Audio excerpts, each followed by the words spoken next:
Hi, Discovery. The positive discipline tip of the week is act without words. And sometimes the best thing that we can do as adults is close our mouths and follow through with action. We talked in the last video about making agreements with our kids, and using this tool is predicated upon having those conversations in advance where we are very explicitly laying down the expectations. We want to make sure that our kids very clearly understand what we're going to do in a specific situation so that there are no surprises in the moment.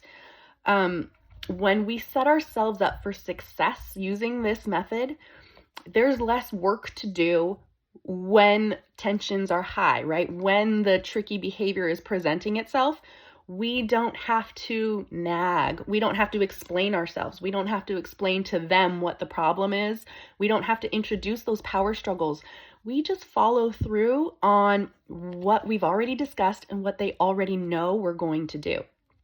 For example, in my family, I've had discussions with my kids where I have told them, hey guys, it is not safe for me to drive when there is screaming and fighting going on in the car. Whenever that happens, I'm going to pull over and we're not going to drive again until everybody is calm. My kids know this, and now whenever inevitably that starts to happen, I don't have to say, guys, we've talked about this. Please be quiet. There's no fighting in the car. Blah, blah, blah, blah, blah.